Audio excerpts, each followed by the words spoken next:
What's up, everybody? Welcome back to Beyond the Grave Media. This is Josh here, checking in on you out there in YouTube land. YouTube, how are you doing? How are you feeling? How are you seeing? How are you thinking? It's good to see you. It's been a couple of days. You know, I've been out here just chasing these hoes, really. I'm married. I love my wife so much. I love movies so much. And I love creature fucking features so damn much. And tonight we are talking about what a lot of people kind of think has been, it's been our poll winner, right? We had one of the most badass creepy crawling Texas death match of all time, a battle for the ages. The best creature features involving things no bigger than a worm, no slimier than a damned old slug. Wouldn't you know it? The only one that I wasn't in the mood to watch was 1993's Ticks. Wasn't in the mood to watch is kind of, that is a personal preference because I seen this movie so many times on Sci-Fi growing up, right? This is the Sci-Fi Great Value original for creature features, and that's not trying to talk shit about it before we even get into the movie, so bear with me. But hats off to a generous, a golf clap to Ticks 1993 for winning the poll. We had The Nest in there. We had Squirm, which is damn good. PG Squirm. I didn't really even know about that movie except for my buddy Mike, who was like, dude, I've been trying to get this OG copy of Squirm on VHS. I think he paid like $50 for an OG tape, and I had never seen it, so I bought the Kino one. Maybe I'd seen it on like TNT Monster Vision sometime, but that Squirm, that thing blew me away. Squirm is so much better than Ticks. Not to talk total trash on Ticks, because I do like it. I love Ticks. I love Brian Usna. I love the creature effects. I love how campy and cheesy it is. I don't need a lot in my horror films, I guess. And then the other one that was up against it was Slugs, and I think that Slugs is pretty damn mean. It's got a lot of really good gore effects too. It's another one of those late 80s kind of, I think it's actually pretty damn good.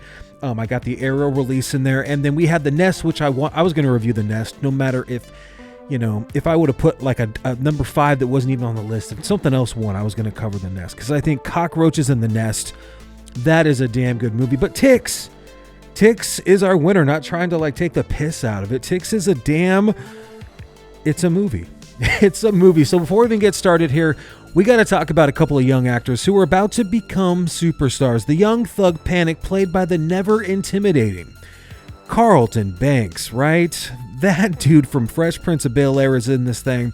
And then we have good old-fashioned Eddie Spaghetti himself, the creator of Robot Chicken, Seth Idle Hands Green. And if that wasn't enough star power, we also have the little brother to Mr. Ron Howard, the legendary horror everyman, and the best ice cream driver from this side of the Mississippi, Mr. Clint Howard. And how about his father? How about great value father, Mr. Rance Howard, who also plays the sheriff in this film? You get two Howards. If I think, Ron Howard was directing, this would have been a hell of a different movie. But you know what? This was supposed to be a film made in the 70s, and it took that long to get going. So just the fact that we have it, we have to just take our hats off, let them know, hey, man, we appreciate you, Ticks. It's a movie. It's pretty damn good in its own way. Clint is a backwoods freewheeling chemist who gets into mixing and mashing all the wrong ingredients and accidentally creates a super species of ticks. He's mixing up that moat, if you know what I'm saying. He's trying to supercharge, super steroid, a little bit of that marijuana business, if you know what I'm talking about. Everybody needs it. He gets all the wrong ingredients and eventually shoots himself in the damn...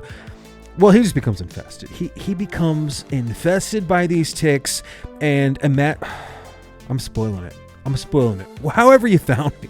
Dude. Ticks, I wrote a rant here. I got a rant to get through. Let's take the edge off.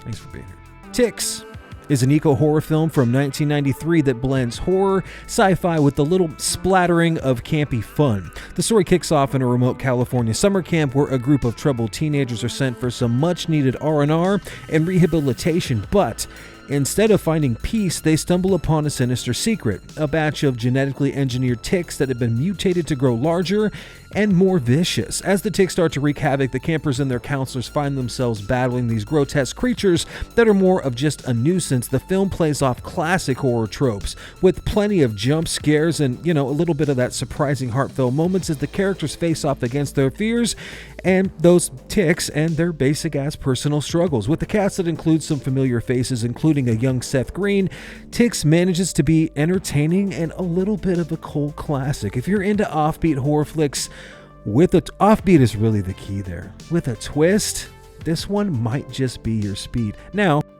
this is an interesting 1993 creature feature that really kind of came to life in that late night TV, that Sci-Fi Channel, and then direct to home video. Growing up, you could not get away from this shit. And I'm not trying to talk shit by saying you can't get away from this shit. This shit was just everywhere, and it's not exactly arachnophobia. But after that movie, everybody was trying to cash in on that kind of midnight movie, that kind of like B-movie creature feature that Universal put so much, Amblin Entertainment really put so much money into. You had this crazy blockbuster film, and then, a couple years later, you get Ticks. And I think with movies like this, you have to suspend disbelief more than some of the other higher budgeted films where you have legit actors and big time special effects and a plot that is universally feared. I mean, not everything can be Jaws. They just can't. At least with Ticks, you get some decent actors. It's just the story is so non-important. It just doesn't do much. At least you do have those nasty fucking tick pods that just keep things moving enough. Only it takes a while. It takes a long time for them actually to show up. Like, way too long. You have all of this character development, you have all of this crap that just doesn't need to be in there. And I know it's a B movie, and I know that shouldn't matter, but I think with these kind of films, you need to kill somebody in the first 2 or 3 minutes. Someone's just got to get off. Some tick has to bite somebody, something bad has to happen, something has to get infected. Does it always have to be an animal? Does it always have to be a fucking animal? Can more people die in films like this? I don't understand the problem. You can't even have expectations when you're watching this film for the first time. If you're watching this right now for the first time, if you're rewatching, if you're streaming, if you're finding out, you can't have any expectations. You just can't. Because with the movie named Ticks, it should be fucking gross.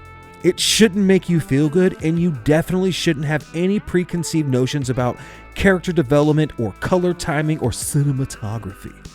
It's a movie about giant, massive ticks that are like the size of a soup bowl. Creepy crawlies, parasitic ticks, arachnids. All right?